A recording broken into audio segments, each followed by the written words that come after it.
Did you know you can take using a twin needle to a whole new level? Not just using it as a straight stitch for utility work, but we can use it for decorative stitches as well. So you're going to see that things start to look twice as exciting.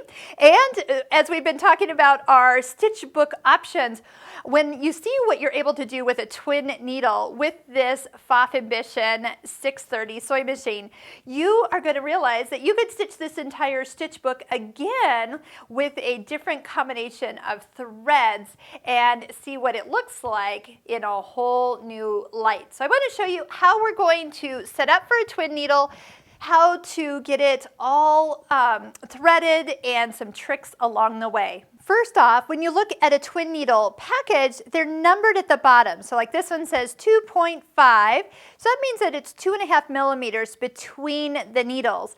On this machine, you can use up to a 6.0 twin needle. Yes, it looks ginormous, but for what I'm going to show you, I like a narrower one because with the decorative stitches, we get more bang for our buck.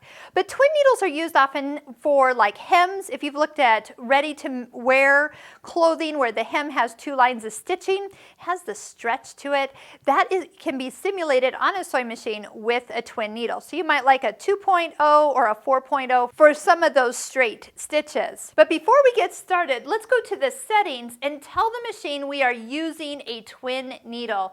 Tell it what size you're using. Let's go ahead and let's do the 2.0 today. So I'm going to go ahead and touch it to say yes, we will be using it, because watch, what it's going to do is make sure that my needle and my stitch I picked doesn't go further than my foot, because if it wasn't told that we were doing that size of needle, a decorative stitch is going to come up at its full width. Well, it's not a full width, so that needle would hit the foot and break, and then it would break on the other side. That's just not fun at all. But I do like that I can tell this machine what size I'm working on and then be able to jump around the machine without having to think about adjusting my width every time I pick a new stitch. Next, let's talk about where we're putting that extra spool. Take your vertical spool pin, let's put a little felt pad on it, and then it's going to sit right here. Now, if your next spool of thread is not of the size that fits there, a thread stand would be your next choice. With one spool already in the machine, just go ahead and thread right on top of it, but make sure you get in those areas well. You floss it in, you make sure it gets in the take-up lever, and then we're going to switch needles here. We're going to go ahead and take out our regular needle, and if it's been a while since you've changed a needle, why don't we plan on not putting that one back in the machine at all? Now, once we get the needle in place, you're going to notice, first off, your needle threader does not line up when there's 2 needles. So you're in charge of threading this machine. So lower your presser foot down. It does not matter which thread goes in which needle, just go ahead and take your time. If you've been so dependent on that needle threader you can't thread a needle anymore, you will find that there are handheld needle threaders.